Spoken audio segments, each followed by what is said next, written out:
টি-20 cricket মানেই ব্যাটারদের আধিপত্য, বাড়তি পাওয়া হিসেবে যোগ হয় বাহারি সব শটের উপস্থিতি। খেলাটাই তো ১২০ বলের। বোলারদের উপর দিয়ে সবসময় স্টিম রোলার চালানোর কত উপায় না বের করেন আধুনিক যুগের ব্যাটাররা। পাশের দেশ ভারতে চলমান আইপিএলে এমন কিছুই তো দেখছেন দর্শকেরা। সেরকম ভেবে দর্শকরা যদি বাংলাদেশ জিম্বাবুয়ের প্রথম টি-20 দেখতে বসেন, চোখ বন্ধ করে বলা যায় নিশ্চিতভাবেই তাদের হতাশা চূড়ান্ত রূপ পেয়েছে। এমনকি বাংলাদেশ ম্যাচটা খুব সহজেই ৮ উইকেটে জিতে যাওয়ার পরও। চট্টগ্রামের উইকেট এমনিতেই ব্যাটিং স্বর্গ হিসেবে পরিচিত। বিশ্বকাপের আগে ব্যাটারদের আত্মবিশ্বাস বাড়িয়ে নেওয়ার জন্য বাংলাদেশের এর চেয়ে ভালো উইকেট আর হয় না।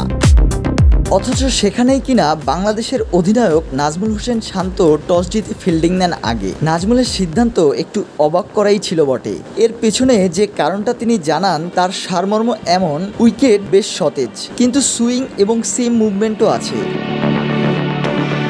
বিশ্বকাপ সামনে রেখে যে প্রস্তুতি এবং কিছু জায়গা দেখে নেওয়ার কথা বলা হচ্ছে, সেদিক চিন্তা করে অন্তত জিম্বাবুয়ের বোলারদের সামনে চাইলেই তো এই পরীক্ষাটা বাংলাদেশের ব্যাটাররা দিতে পারতেন। না দেওয়ার পেছনে প্রথম ম্যাচ জয় দিয়ে শুরু করা ছাড়া আর কোনো কারণ খুঁজে পাওয়া যাচ্ছে না। সে যাই হোক, সতেজ উইকেটে আগে ব্যাটিংয়ের সুযোগ পেয়ে জিম্বাবুয়ের ব্যাটাররাও সেটা কাজে লাগাতে পারেনি।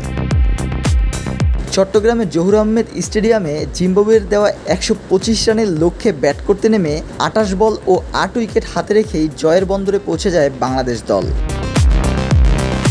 টি-20তে নিজের প্রথম আন্তর্জাতিক ম্যাচ, তাই শুরুতে একটু সময় নিলেন তানজিদ হাসান তামিম। এরপর খেললেন সাবলীলভাবে, ইনিংস সাজালেন ৪-৬-এর ফুল ঝুড়িতে। অভিষিক্ত ওই ব্যাটারের আগ্রাসী 50-তে জিম্বাবুয়েকে ৮ উইকেটে হারিয়েছে বাংলাদেশ। এই জয়ে ৫ ম্যাচের সিরিজে ১-০তে এগিয়ে গেল টাইগাররা। Ilias Ali, news desk, BD press box.